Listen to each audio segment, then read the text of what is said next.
Magandang hapon na naman sa inyo mga suki naming tagapakinig. Narito na naman po ang inyong lingkod, Kuya Peles. At ako po muli ay inyong makakasama sa loob ng kalahating oras. At syempre, kasama pa rin natin mga kaibigan ang ating mga artista sa radyo na siyang nagbibigay buhay sa ating mga napipiling liham sa araw-araw. At ang liham nating napili mga kaibigan ay galing sa isa nating masugid na taga-subaybay at siya po ay itago lamang natin sa pangalang Elsa. Well, basahin na natin ang liham ni Elsa. Dear Kuya Peles, noon pa kuya, lagi na po akong nakikinig sa inyong malawakang programa sa radyo. At tuwing hapon kuya, lagi po akong nakikinig sa inyo. Itago na lamang po ninyo ako sa pangalang Elsa. 30 taong gulang. At may 3 na po akong anak. Na puro elementarya pa lang. Kaya po ako lumiham sa inyo kuya dahil gusto ko rin pong humingi ng payo sa inyo. Para malinaw sa inyo kuya, ganito po nagumpisa ang aking problema, Kuya Peles.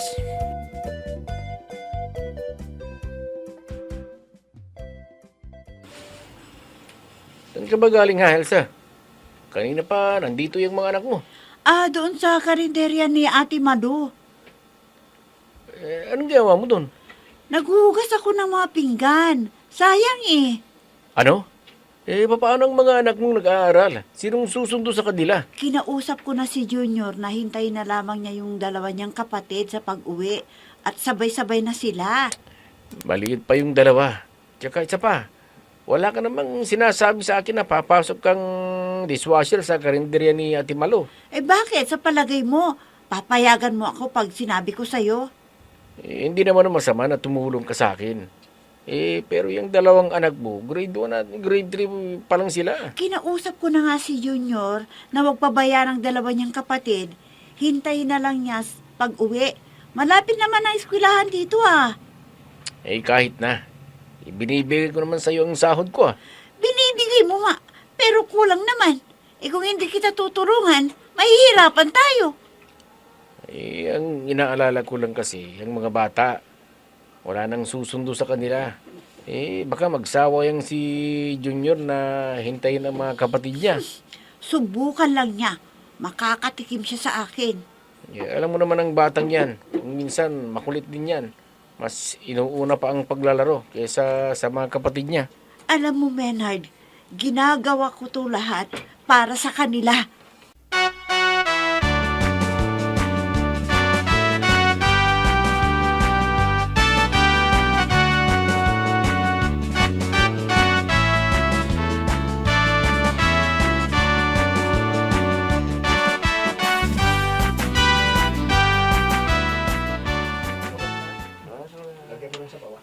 Sa pangkanin dito, Sandali lang. Mahinang kalaban.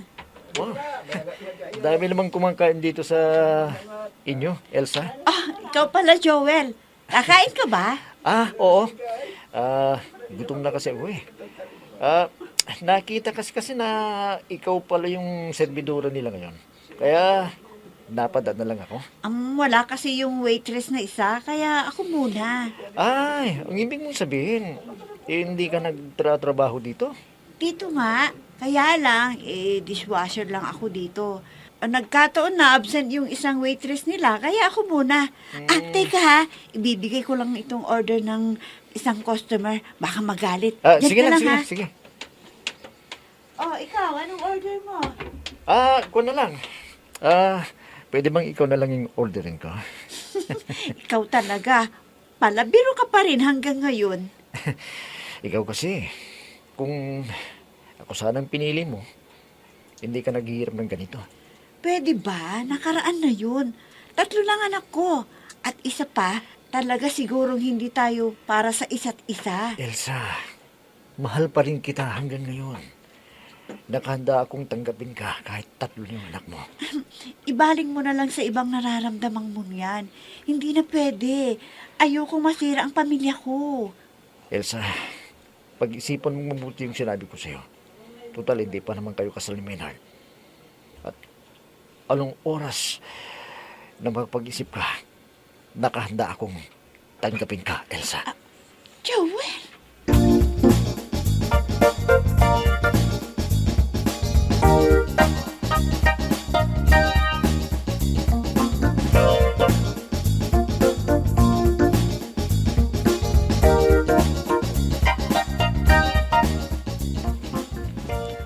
Ah, Elsa, anak, ano ba itong nababalitaan ko na pinupuntan ka pa daw ni Joel sa karinderya de Balo? Naku, anak, may asawa ka nagtao. Inay, wala naman akong ginagawang masama. At sa kakarinderya yun. Pwedeng pumunta doon kahit sino. Alam mo naman na si Roso ang asawa mo. Baka may makapagsabi sa kanya.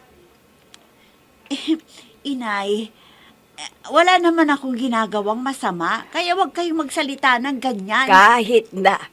Alam mo naman siguro ang mga marites dito sa lugar natin. Mabaya, baka makarating sa asawa mo yan. Inay, wala naman silang nakikita na ginagawa ko. Nagugas lang ako ng pinggan doon.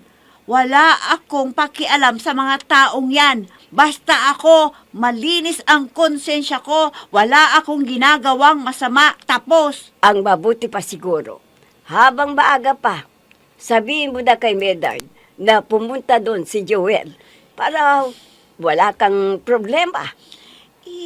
Hindi, inay.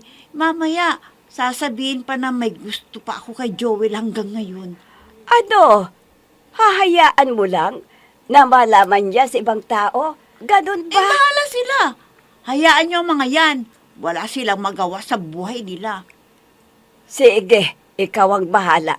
Basta ang akin lang, para alam ni Maynard na wala kang itinatako. Inay!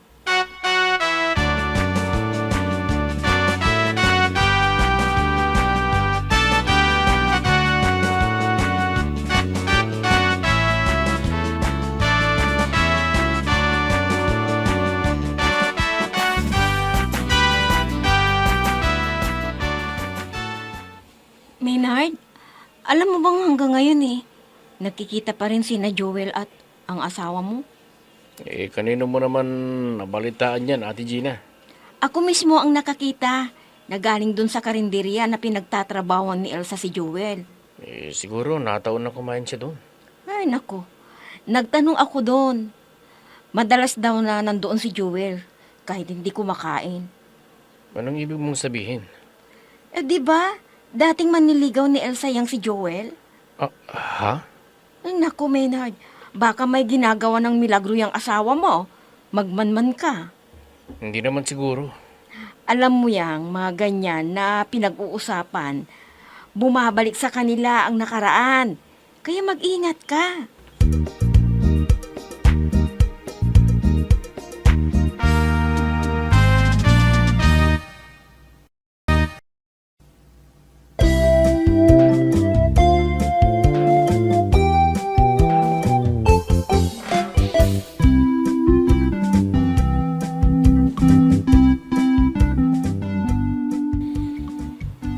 Nangyari na kuya ang kinatatakutan ni Inay.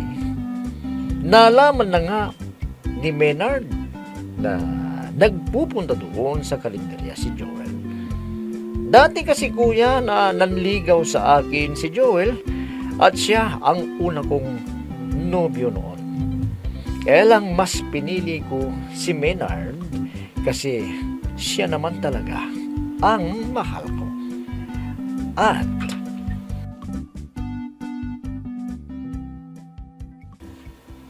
Elsa! Elsa, nasan ka? Oh, ano bang nangyayari sa'yo? At parang galit na galit ka, ha? Aray ko! Ano bang kasalanan ko sa'yo? At bigla-bigla mo na lamang akong sinampal, ha? Hanggang ngayon pala, ha? Nagkikita pa rin kayo ng Joel na yun. Totoo ba? Totoo ba, Elsa? Karinderya yun, Maynard! Alangan naman na Ang sabihin mo, malandi ka. Na hanggang ngayon, may gusto ka pa rin sa taong yon. Maynard, ikaw ang pinili ko at hindi siya. Ibig sabihin, ikaw ang mahal ko at hindi siya. Alam mo ba yun, ha? Hindi ako naniniwala sa'yo. Hoy, itong tatandaan mo, ha? Aray ko. Kapag nakita ko kayong dalawa na magkasama, papatayin ko kayong dalawa. Tandaan mo yan! Maynard!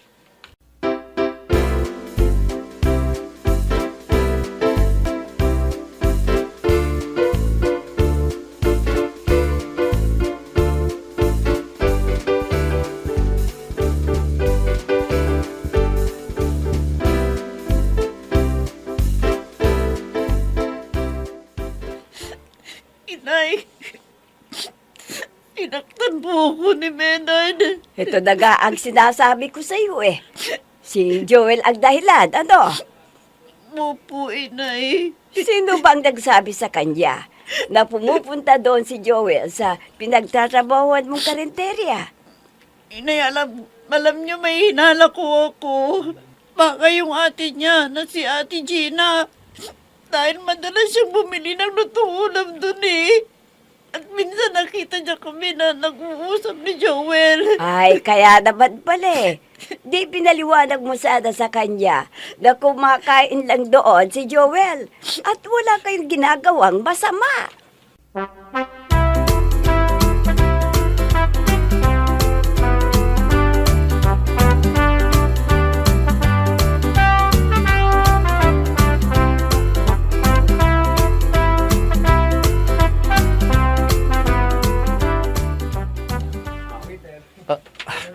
Anong nangyari dyan sa mata mo? Parang may nangingitim. Sinaktan kasi ako ni Maynard eh. Wala ka namang ginagawang masama. Yun na nga eh. Pwede ba? Marami namang pwedeng restaurant na pwede mong kainan. Wag na dito. Nanghihinala ng asawa ko.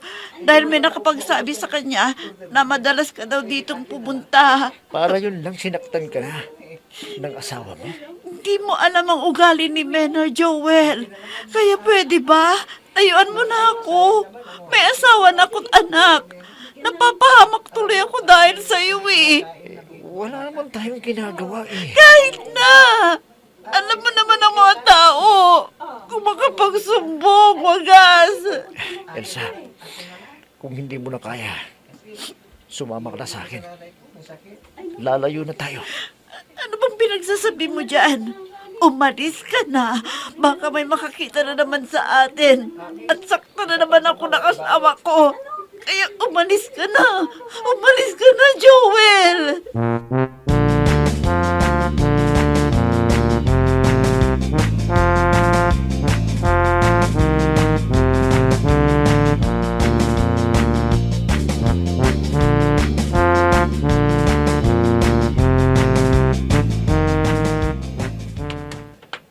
Talaga bang hindi ka na nadala, ha, Elsa? Ha? Maynard, alam ng Diyos, wala akong masamang ginagawa. Pati Diyos, dinadamay mo pa sa ginagawa mo. Ha? Aray! Bakit mo ba ako ginaganito, ha, Maynard? Dahil Bakit? pinagtataksilan mo ako. Nakipagbalikan ka sa lalaking yon. Wala akong ginagawang masama. Paulit-ulit ko nang sinasabi sa iyo na wala kaming relasyon. Kung talagang gusto ko siya, di sana noon pa. Siyang pinili ko at hindi ikaw. Anong malay ko? Ikaw ang mahal ko, Maynard. Ikaw ang pinili ko. Ikaw. Mahirap bang intindihin yon? Ikaw ang mahal ko. Mula hindi ngayon, si Joel. Huwag ka nang pumasok sa karinderya ni Ate Malo. Dito ka na lamang sa bahay. Para may magsundo sa mga bata. Hindi ka na pupunta sa karinderya. Naintindihan mo? Ha? Pero sayang din ang kikitain Sige. ko. Kapag pinagpilitan mo ang gusto mo, huwag ka nang umuwi dito sa bahay na to. Maghiwalay na tayo. Oh, Maynard!